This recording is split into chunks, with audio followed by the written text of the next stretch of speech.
여러분, 우리가 믿는 살아계신 하나님께서 우리에게 명령을 하시면 여러분 어떻게 하십니까?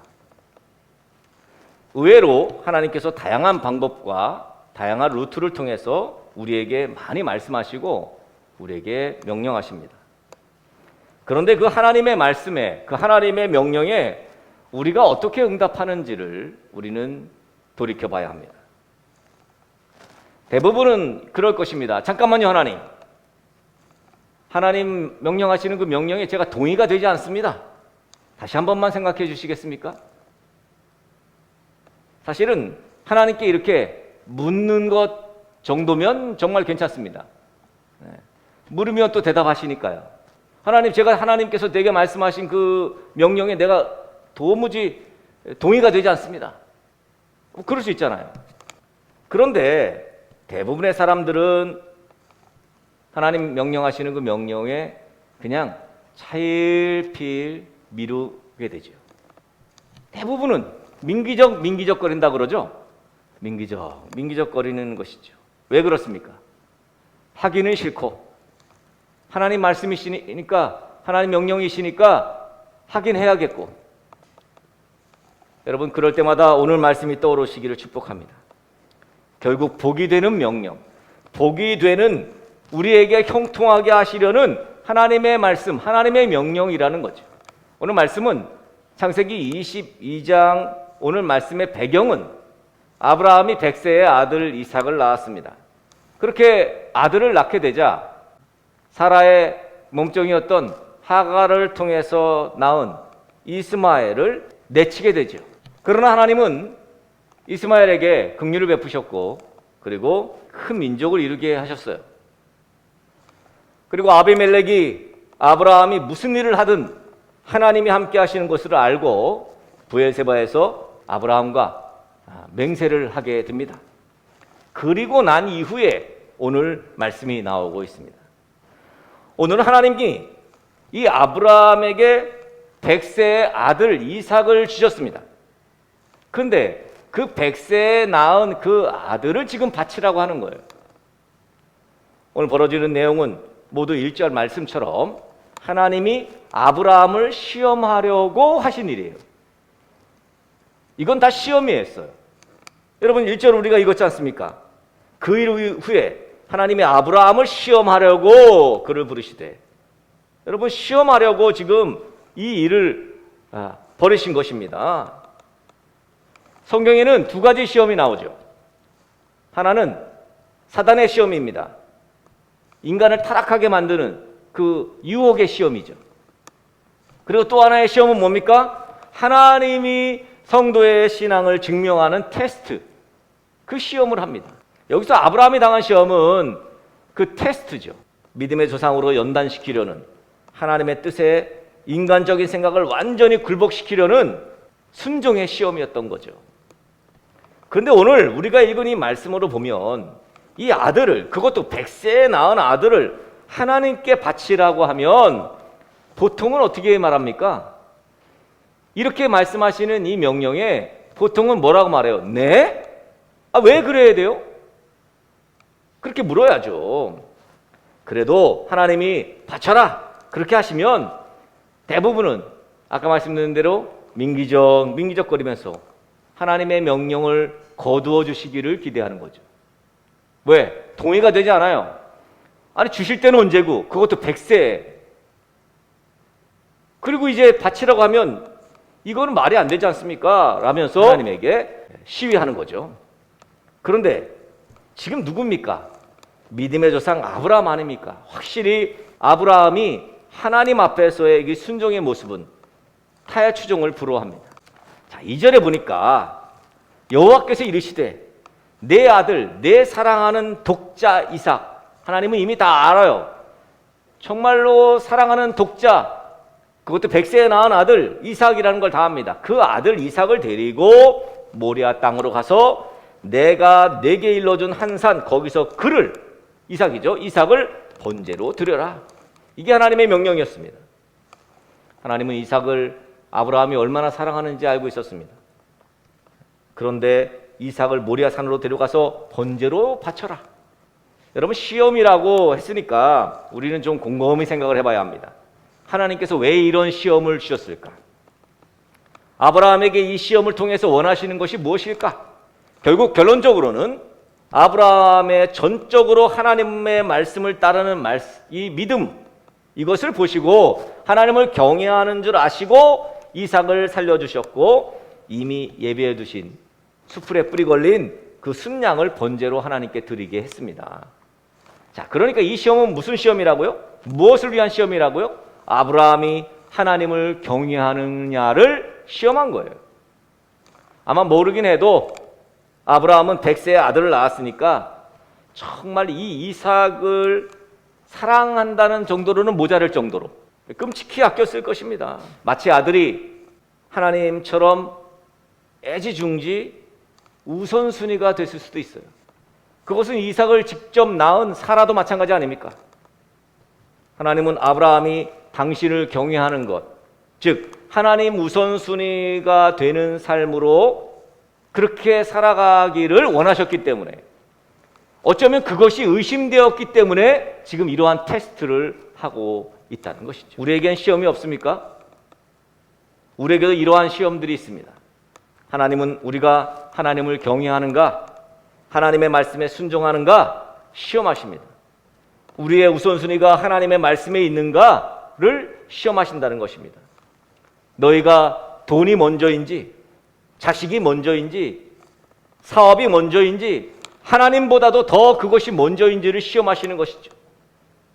그래서 궁핍하게도 하시고, 아프게도 하시고, 잘되게도 하시고, 망하게도 하시는 것입니다. 붙게도 하시고 떨어뜨리시기도 하시는 것이죠. 그 다음을 보시는 겁니다. 진짜 나의 말에 순종하는가? 사실 그 순종의 결과는 뭐예요? 결국 복이 되는 거예요. 근데 오늘 우리가 아브라함의 순종을 통해서 배워야 할 중요한 것이 있습니다. 그렇게 정말 말도 안 되는 100세에 낳은 이삭을 모리아 산으로 가서 번제로 드리라는 명령에 민기적되질 않아요. 아, 잠깐만요. 하나님 주셔놓고 이거 지금 뭐 하시는 겁니까? 뭐 이렇게 민기적되질 않아요. 어떻게 합니까? 오늘 그 명령을 듣자 3절 말씀에 뭐라 그랬어요? 아브라함이 아침에 일찍이 일어나 나귀의 안장을 지우고 두 종과 그의 아들 이삭을 데리고 번제에 쓸 나무를 쪼개어가지고 떠나 하나님이 자기에게 일러주신 곳으로 가더니. 그러니까 아침 일찍, 네? 아브라함은 아침 일찍 일어나서, 다음날 아침 일찍 일어나서 나귀 안장 지우고 아들과 두 종 데리고 번제에 쓸 장작들을 준비해서 모리아 땅으로 출발합니다. 언제 가라고 말도 안 했어요. 그랬으면 민기적 아이고 우리 아들을 어떻게 모리아 산에 가서 번제를 바쳐, 하나님 너무하시네, 그러면서 그냥 하루 지나고 이틀 지나고 그럴 수 있잖아요. 그런데 지금 그 다음날 아침에 일찍, 여러분 차일피 미루지 않았습니다. 즉시 순종했다는 것입니다. 여러분, 진짜 순종은 납득이 되지 않는 상태일지라도 즉시 그 명령에 따르는 것이 진짜 순종입니다. 우리가 오늘 배워야 할 하나님 앞에서의 순종의 모습입니다. 우리는 여기에서 고민이 되는 것이 있습니다. 아무리 그래도 아들을 번제로, 그러니까 각을 떠서 불에 태워드리는 이 제사의 제물로 바치라는 이 미친 요구를 하는 하나님의 비상식적인 이 요청에 진짜로 순종할 필요가 있는가? 게다가 이렇게 즉각적으로 아들을 제물로 바치는, 이거는 살인이죠, 살인. 그렇지 않습니까? 이건 순종하지 말아야죠. 여러분, 그렇게 말씀하시는 분들이 있을 수 있습니다. 아, 이런 요구를 하는 거면 이건 사입이죠, 사입이. 사입이 종교 집단이나 이런 요구를 하지. 이런 것들은 혹세무민하는 종교 집단의 맹목적인 태도 아닙니까? 그런데 여러분, 오늘 말씀 5절을 한번 보시기 바랍니다. 이에 아브라함이 종들에게 이르되 너희는 나귀와 함께 여기서 기다리라. 내가 아이와 함께 저기 가서 예배하고 우리가 너에게로 돌아오리라 하고. 자, 지금 같이 동행했던 종들에게 여기서 기다려라. 이제 나하고 아들만 가겠다. 우리 아들과 함께 가서 하나님을 예배하고 돌아오겠다고 말합니다. 우리가 너에게로 돌아오리라. 아브라함은 이미 아들과 함께 다시 돌아오게 될 것을 알았다는 거예요. 이미 아브라함은 순종하면서 믿음이 더욱더 성숙해진 거예요. 아브라함의 순종의 유익이 뭐냐고 묻는 사람들이 있습니다. 이렇게 순종해서 어떤 유익이 있었어? 그렇게 하나님 앞에 순종해서 얻은 것이 무엇이냐고 말합니다. 뭡니까? 믿음이 더욱더 성숙해진 거예요. 하나님을 향한 믿음이 더욱 커지고 그 믿음이 세지고 그 믿음이 더욱더 성숙해지고 견고해지는 유익이 있었다는 것이죠. 그러니 믿음의 조상이 된 건 아닙니까? 그렇다면 아브라함은 도대체 무슨 생각으로 100세에 낳은 이 눈에 넣어도 아프지 않을 이 아들 이삭을 번제물로 바치려 했던 것입니까? 우리 히브리서 11장에서 히브리서 기자가 오늘 본문에 아브라함의 믿음을 언급한 내용에 그 해답이 있습니다. 히브리서 11장 17절, 18절, 19절을 보면 이렇게 말씀합니다. 아브라함은 시험을 받을 때에 믿음으로 이삭을 드렸으니 그는 약속들을 받은 자로 돼 그 외아들을 드렸느니라. 그에게 이미 말씀하시기를 내 자손이라 칭할 자는 이삭으로 말미암음이라 하셨으니 그가 하나님이 능히 이삭을 죽은 자 가운데서 다시 살리실 줄을 생각한지라. 비유컨대 그를 죽은 자 가운데서 도로 받은 것이니라. 그러니까 아브라함은 모리아 산에서 이삭을 번제로 드리라는 하나님 말씀에 순종할 수 있었던 이유가 하나님께서 약속하신 그 약속을 믿는 믿음 때문이었다는 거예요. 어떤 믿음? 내 자손은 이삭을 통해서 나올 것이다. 아니 이삭이 죽어봐. 그러면 그 약속, 하나님의 약속은 무효가 되거든요. 하나님이 이삭을 통해서 내 자손이 말미암음이라, 이삭으로 말미암음이라 하신 그 약속의 말씀을 아브라함은 믿었기 때문에 내 아들을 통해서 내 자손이 창대하게 될 거라는 것을 이미 확신했고 그것을 믿었다는 거죠. 그러니까 죽어도 다시 살겠다는 거죠. 그걸 믿었다는 거예요. 원래 아브라함이라는 사람의 DNA가 믿음에 최적화되어서 그런 게 아닙니다. 하나님께서 아브라함에게 이미 약속의 말씀을 주셨어요. 뭐라고? 내 자손이라 칭할 자는 이삭으로 말미암을 것이라는 약속의 말씀을 주셨습니다. 창세기 21장 12절 말씀에 그 약속하십니다. 이렇게 말씀하시죠. 하나님이 아브라함에게 이르시되 내 아이나 내 여종으로 말미암아 근심하지 말고 사라가 내게 이른 말을 다 들으라. 이삭에게서 나는 자라야 내 씨라 부를 것임이라. 아브라함은 하나님을 믿되 하나님의 약속의 말씀을 믿었던 거예요. 하나님이 약속하셨잖아요. 이미 그걸 믿은 거예요. 아브라함은 그 믿음의 근거가 확실했습니다. 하나님께서 아브라함을 갈대아 우르에서 부르시고 내 본토 친척 아비집을 떠나 내가 지시할 땅으로 가고 너로 큰 민족을 이루게 하겠다. 내가 내게 복을 주어서 내 자손이 창대하게 될 것이라고 그렇게 말씀하고 있습니다. 너를 축복하는 자를 내가 축복하겠다. 너를 저주하는 자를 내가 저주하겠다. 그런 약속을 하셨어요. 아브라함은 갈 바를 알지 못했지만 그 약속을 믿고 갔잖아요. 그런데 그 약속이 쉽게 이루어지던가요? 10년이 지나도 이루어지지 않습니다. 그래서 흔들렸죠. 두려웠습니다. 그런데 하나님께서 나타나셔서 아브라함에게 두려워하지 말라고 하시면서 밖으로 데려나와서 하늘의 별을 보여주죠. 그래서 내 자녀가, 내 자손이 이렇게 많을 것이다. 그렇게 약속하십니다. 아브라함은 또 그 약속을 믿습니다. 근데 아무런 일도 일어나지 않아요. 여러분, 그 기다림이란, 그 약속을 기다리는 그 기다림이란 지금 아브라함에게 정말 피를 말리는 그 기다림 아닙니까? 약속은 하셨는데 실제로는 이루어지지 않고 이때 아브라함은 실수를 하죠. 자기 아내 사라의 몸종이었던 하갈에게서 이스마엘을 결국은 낳게 되죠. 약속을 믿고 기다려야 하는데 기다려도 그 약속이 이루어지지 않으니 실수를 하는 거예요. 그 이후로 약 13년 정도가 지나서 약속을 이루어질 조짐이 보이지 않자 자포자기합니다. 여러분, 인간 아닙니까? 이게 인간이에요. 그러다가 결국은 생물학적인 나이가 자녀를 생산할 수 없는, 내 힘으로는 안 되는 때가 이르고 만 거예요. 결국은 이제 아브라함은 포기해요. 이제 100세거든요. 자기 부인인 사라는 90세. 이제는 뭐 하나님이 그 약속 어떻게 하실까? 아이고 안 이루어지시나 보다 자포자기하고 다 끝났다 그렇게 생각했을 것입니다. 여러분, 이렇게 우리가 다 끝났다고 할 때 하나님이 역사하시는 거죠. 내년 이맘때에 너에게 아들이 있으리라. 다 끝났는데 정말 끝이라고 생각했고 사실 생물학적으로도 끝났기 때문에 믿지 못했을 것입니다. 100세 할아버지가 90세 할머니가 말이에요. 그런데 여러분, 잉태하게 되었고 건강하게 태어나게 되었어요. 이때 아하! 하나님의 말씀은 이루어지는구나. 환경을 넘어서서 하나님의 약속은 반드시 이루어지는구나. 이 믿음이 바로 아브라함에게 이때 생긴 거예요. 그 뒤로 하나님이 어떤 말씀을 하셔도, 심지어 아들을 모리아산에 가서 번제로 드려라, 이 말씀을 하셔도 이제는 끄떡이 없게 된 거예요. 결국은 아브라함의 그런 성숙한 믿음이 생겨버린 거예요.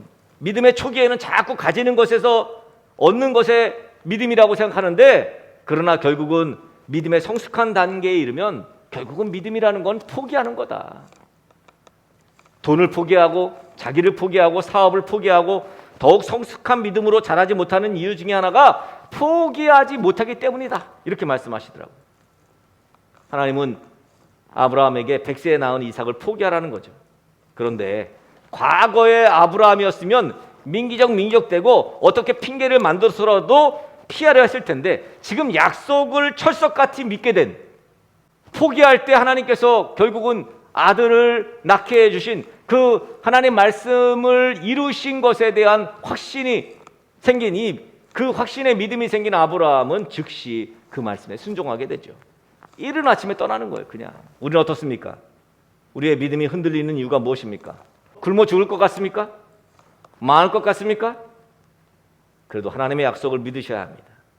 하나님께서 우리에게 약속하신 것이 무엇입니까? 모두에게 보편적으로 약속하신 약속이 있죠. 독생자 예수를 하나님께서 우리를 사랑하셔서 보내주셨고, 그 예수가 십자가에서 죽으심으로 우리를 구속하셨고, 죽으신 지 사흘 만에 부활하셨고 하늘로 올라가셨으며 다시 오실 것을 믿기만 하면 영원한 생명을 주겠다고 약속하셨어요. 그리고 바로 부활하신 예수의 영이신 성령이 바로 그 약속의 증거예요. 증표. 우리는 약속을 믿고 기다려야 합니다. 영원한 생명을 얻을 거예요. 정말 길고 긴 시간을 기다려야 할 수도 있습니다. 그래도 하나님을 신뢰하고 기다려야 합니다. 하나님은 부하게도 하시고 가난하게도 하시는 분이십니다.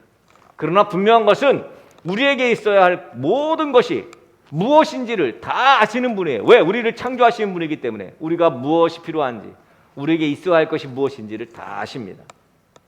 그러한 하나님이 우리에게 명령하시는데 당연히 순종해야죠.